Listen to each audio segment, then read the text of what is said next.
Good afternoon. The position of the traffic lights that you mentioned is complicating the commute for some drivers. They want to know, should I stop or should I go? Police say they have found a person of interest in this racing accident, but they cannot make an arrest unless they can prove the person was actually inside of the vehicle that left the scene of the fatality. Police are trying to develop information on suspects in this case. Meanwhile, the victim is recovering from a violent attack on the day he turned 14. Good afternoon. Things are nearly back to normal after an overnight storm sent trees toppling onto streets and had water rising from creeks like this one onto city streets. In the last 2 or 3 minutes that I've been on air, as you can hear in the background as this situation is going off, that was gunfire of some sort. Something has occurred as we were speaking live on air. Firefighters have been fighting this massive fire for going on 35 minutes. This came in at about 4:30 or just after 4:30 here in the 9500 block of Boston. The wind and rain event continued well into the morning. There was a man who was contracted to pick up mail for the United States Post Office. He was parked over there. His truck ended up right here. So guys, I took one for the team. Yeah, Leon Coffey is from Blanco. As a matter of fact, he has been working the rodeo dirt here for 32 years. The self-proclaimed class clown decided to get in front of bulls and protect cowboys some 46 years ago, and today he is still going. Good evening. Jose Ramirez says he can barely remember the beatdown that was caught on tape. Released from police to Eyewitness News, his family tells us they won't rest until the criminals in this case are brought to justice. We want to warn you, the images that we are about to show you may be graphic to some and very disturbing. What happened to Jose Ramirez Sr. is unspeakable. For the first time, we're seeing his injuries, the bruising, the swelling, and the pain. Surveillance video shows 2 men pummeling him at a convenience store. One man holds him down. The other kicks the 65-year-old in the head over and over again.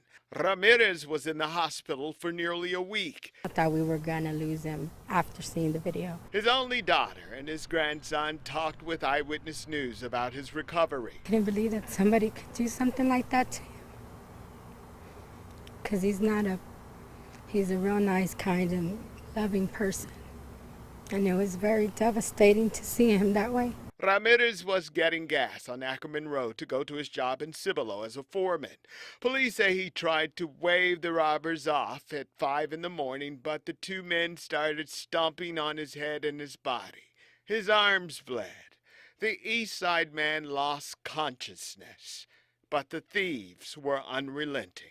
In other videos, they just hit him and then they run away or do something, but they just constantly just beat him. And it didn't even look like they cared. Mr. Ramirez is beginning to remember more about this crime. Plus, he's getting stronger. His family thought the beating would be too much to overcome. If you are out there, just turn yourself in.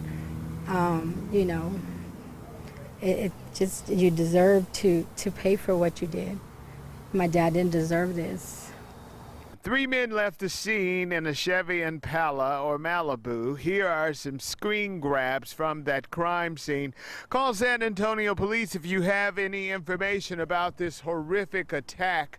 Marvin Hurst, KENS 5, Eyewitness News. The general and his wife live here at this retirement community. They've been married for 6 decades, but there are times that she does not recognize the man she married because she has Alzheimer's. The disease has changed their lives, but not their life.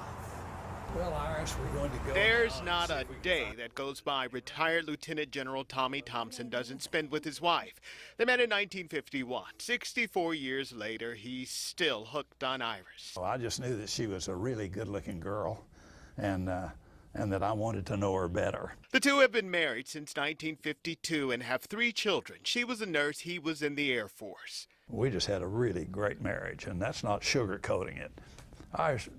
Iris never raised her hand. Well, maybe she raised her hand, but she never hit me. Not once.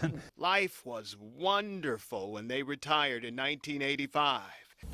Iris, do you remember the times when we used to hike the trails in Big Bend National Park? Mm-hmm. Remember that? I do. And they had those signs that said, beware of the mountain lions and don't feed the bears. Then life took a change when Iris recognized she had Alzheimer's symptoms. The doctors confirmed the couple's fear in 2001. Since that time, her condition has declined.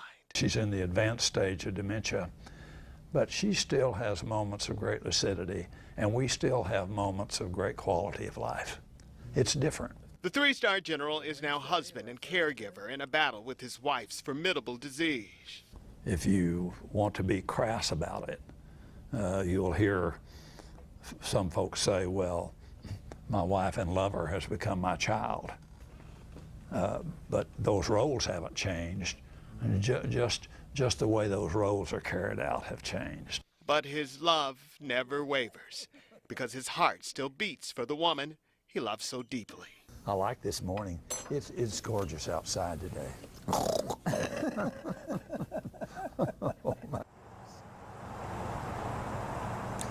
The general says there are no big plans for Valentine's Day, just flowers, dinner, and lots of love with his wife. By the way, Matt and Sarah, every 67 seconds, someone has developed Alzheimer's in this country. That's 3 people since we've been on the air. Back to you guys. When Anna Laura Block walks in the door, everything about her says Fiesta. One of her many hats is being a heavy metal queen. Everything's appealing to me with Fiesta. I've never seen a bad medal. Her grandmother planted the seed to collect the Fiesta keepsakes in Anna Laura in 1964. By the mid-1990s, she had become a metalhead. It was started for me by my grandmother, and I just continued and kind of went a little crazy with it. It's really an addiction now, but it's a fun addiction. The piles of colorful pendants on her dining room table are not even the tip of the iceberg, because she has thousands. I don't even know if I could put a limit on it. I've got them stashed in every room. I've got them in Riker mounts where they're kind of like shadow boxes where you can see down in them. I have them in drawers. I have them all over. Let's be honest here. She has around 10,000 Fiesta medals, each with a connection to Fiesta goers. That's the part I like, is mixing with the people, finding their stories out. Each comes with a cause. I coupled my love of Fiesta with my love of animals. I'm president of the Animal Defense League, and so I thought, what a better way, there wasn't a better way, to highlight a little rescued animal on a bottle cap. And of course, each comes with a story. This medal may not be very outstanding to the person looking at it, but when I look at it, the memories flood back of my work at St. PJ's. Anna Laura goes to at least 3 Fiesta events during the 10-day party to extend her collection.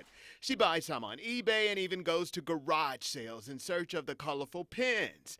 That's why she's been the medal-toting champion of Fiesta's Pin Pandemonium for 3 years straight, and San Antonio's Medal Queen. I will never stop, and I never have enough medals.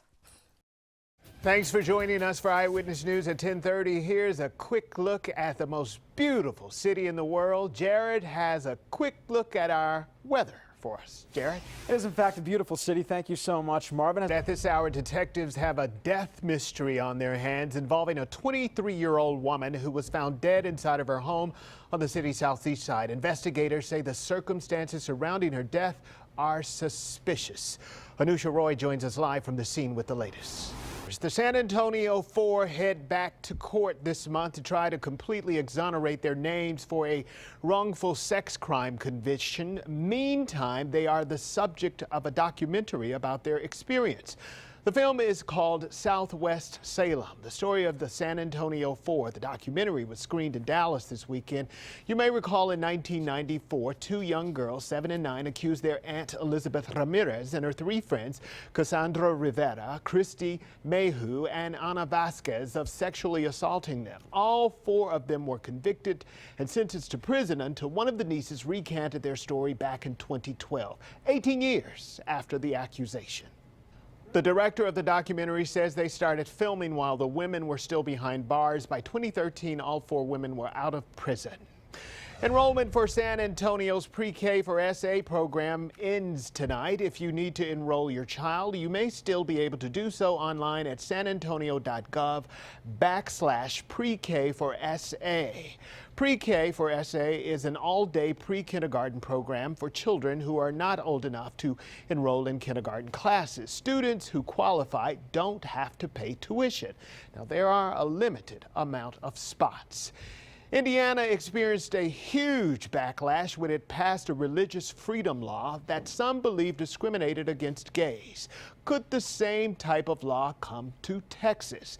The state legislature might have to answer that question in the next couple of weeks. State Senator Donna Campbell of New Braunfels has proposed a constitutional amendment that is supposedly designed to prevent the government from infringing on religion. Campbell's bill is awaiting a hearing before the Senate State Affairs Committee. If that doesn't happen soon, the amendment might not pass because the session ends on June 1st. A similar measure in the Texas House failed. A Senate subcommittee will meet tomorrow to discuss the repeal of a law that allows children of illegal immigrants to pay in-state tuition at colleges and universities. Some conservatives fear that the law passed back in 2001 encourages immigrants to cross the border illegally to attend school here. Democrats and immigrant advocacy groups have vowed to defend the law. They believe it is a right to pay in-state tuition if the student has lived here long enough to be considered a resident and meets the criteria.